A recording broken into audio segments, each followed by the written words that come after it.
Phone అక్రమ tapping కేసులో SIB మాజీ చీఫ్ ప్రభాకర్ రావు విచారణ కొనసాగుతోంది. ఇవాళ సిట్ ముందుకు మూడోసారి విచారణకు హాజరయ్యారు. ఈ కేసులో తవ్వే కొద్దీ సంచలన విషయాలు బయటకు వస్తున్నాయి. బీజేపీ నేతలే టార్గెట్ గా ఫోన్ ట్యాపింగ్ జరిగినట్టు తెలుస్తోంది. ఉప ఎన్నికల సమయంలో మొత్తం 200 మంది ఫోన్లపై నిఘా పెట్టినట్టు దర్యాప్తులో వెల్లడైంది. ప్రణీత్ రావు ఇచ్చిన సమాచారం ఆధారంగా ప్రభాకర్ రావును ప్రశ్నిస్తున్నారు.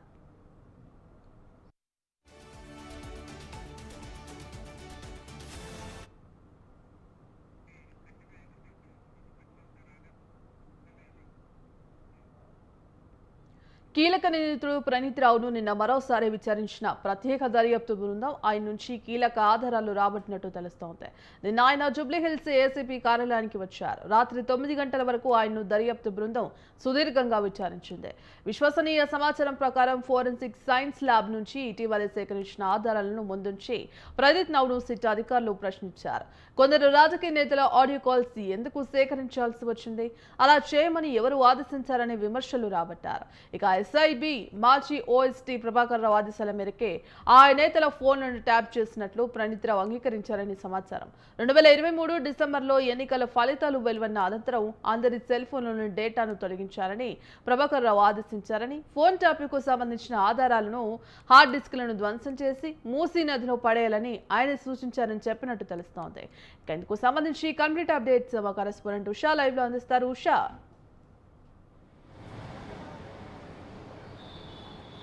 భాగ్యశ్రీ, ఫోన్ ట్యాపింగ్ వ్యవహారంలో ఎస్ఐబి మాజీ చీఫ్ మూడోసారి సిట్ కార్యాలయానికి హాజరయ్యారు. సిట్ అధికారులు ఉదయం 11 గంటల నుంచి 1 గంట వరకు ఇప్పటి వరకు చూసుకుంటున్నట్టయితే 2 గంటల పాటు సుదీర్ఘంగా కూడా ప్రభాకర్ రావుని విచారిస్తున్నారు. మొత్తం మీద చూసుకున్నట్టయితే నిన్న మధ్యాహ్నం 2 గంటల నుంచి ప్రణీత్ రావు, ఈ కేసులో ప్రణీత్ రావు ఎస్ఐబి మాజీ చీఫ్గా ఎస్ఐబి డీసీపీగా ఉన్నటువంటి ప్రణీత్ రావు హార్డ్ డిస్క్లకు సంబంధించి ధ్వంసం చేశారు. ఈ అంశానికి సంబంధించి ప్రణీత్ రావు దగ్గర చాలా వరకు సమాచారాన్ని నిన్న వాంగ్మూలం మొత్తాన్ని కూడా రికార్డు చేశారు పోలీసులు. ఎవరి ఆజ్ఞల మేరకు ఫోన్ ట్యాపింగ్ చేయాల్సి వచ్చింది అన్న కోణంలో ప్రణీత్ రావును అడిగిన నేపథ్యంలో ఎవరెవరి ఫోన్లకు ట్యాపింగ్ చేశారు అన్న కోణంలో కూడా అతన్ని ప్రశ్నించారు. మొత్తం మీద చూసుకున్నట్టయితే ఉప ఎన్నికలు, సాధారణ ఎన్నికల సమయంలో ప్రణీత్ రావు దాదాపుగా కూడా బీజేపీ నేతలు ధర్మపురి అరవింద్ దగ్గర నుంచి అలాగే జితేందర్ రెడ్డి మొత్తం కూడా అందరు దాదాపు 100కు పైచిలకు ఫోన్ నెంబర్లు అన్నింటినీ కూడా ట్యాప్ చేసినట్టుగా అయితే ఒప్పుకున్నట్టుగా అయితే తెలుస్తుంది. ఎవరి ఆదేశాల మేరకు ఫోన్ ట్యాపింగ్ చేశారు అన్న కోణంలో ప్రశ్నలు అడగగా సిట్ బృందము మొత్తం మీద సుప్రీం ఎవరైతే ప్రభాకర్ రావు ఎవరైతే ఉన్నారో ప్రభాకర్ రావు ఆదేశాల మేరకే తాను ఫోన్ ట్యాపింగ్ కి చేశాను అన్న కోణంలో కూడా ప్రణీత్ రావు మరోసారి కూడా తన తాజా వాంగ్మూలాన్ని కూడా ఇచ్చినట్టుగా అయితే తెలుస్తుంది. ఈ రోజు జరుగుతున్నటువంటి విచారణలో బీజేపీ నేతలకు సంబంధించి ఫోన్ ట్యాపింగ్ చేసినట్లుగా ఒప్పుకున్నటువంటి ప్రణీత్ రావు ఇచ్చినటువంటి వాంగ్మూలం ఏదైతే ఉందో ఆ మొత్తాన్ని కూడా ప్రభాకర్ రావు ఎదుట ఉంచి కూడా ప్రశ్నిస్తున్నట్టుగా అయితే తెలుస్తుంది. హార్డ్ డ్రైవ్లకు సంబంధించి ఏదైతే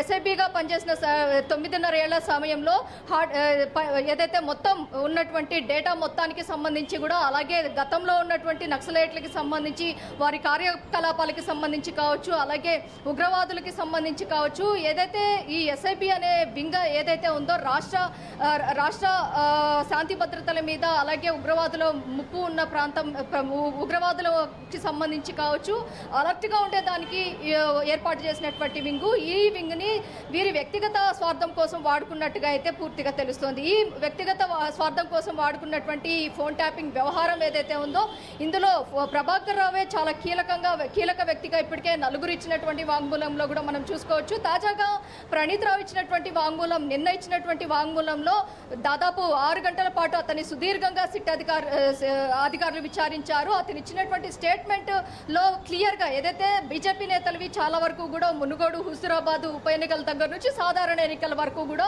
బీజేపీ నేతలు ఫోన్లు ట్యాపింగ్ చేశాము అన్న కోణంలో కూడా అతను ఒప్పుకున్నట్టుగా అయితే తెలుస్తుంది. ఈ డేటా మొత్తాన్ని కూడా ఏదైతే హార్డ్ డ్రైవ్లకి సంబంధించినటువంటి డేటా ఎఫ్ఎస్ఎల్ రిపోర్ట్ ఏదైతే ఉందో అందులో ఉన్నటువంటి కొంత సమాచారాన్ని కూడా ప్రభాకర్ రావు ఎదుట ఉంచి ప్రశ్నించే అవకాశం ఉంది. ఏదైతే ప్రభాకర్ రావు ఇప్పటి వరకు కూడా ఈ కేసుకి సంబంధించి ఎక్కడ కూడా నోరు మెదపడం లేదు, ఎదురు ప్రశ్నలు సిట్ బృందాన్ని ప్రశ్నిస్తున్నట్టుగా తెలుస్తుంది. కాబట్టి ఈ అంశానికి సంబంధించి ఫోన్ ట్యాపింగ్ వ్యవహారానికి సంబంధించి ప్రభాకర్ రావు ఎక్కడా కూడా ఏదైతే ఇప్పటికే నాట్ టు అరెస్ట్ అని సుప్రీంకోర్టులో కూడా క్లియర్ గైడ్ లైన్స్ తీసుకున్నారు. కాబట్టి ప్రభాకర్ రావు ఈ బృందానికి కూడా సిట్ బృందానికి కూడా తూతూ మంత్రంగానే దర్యాప్తుకు హాజరవుతున్నారు. ఎగ్జాక్ట్ సిట్ అధికారులు అడిగినటువంటి 11 గంటలకు సిట్ కార్యాలయానికి రావడం, అలాగే తన టైం ఏదైతే దాదాపు 8 గంటల వరకు, లేదంటే ఒక్కరోజు ఒక్కొక్క టైమింగ్ 8 గంటలు ఒక్కరోజు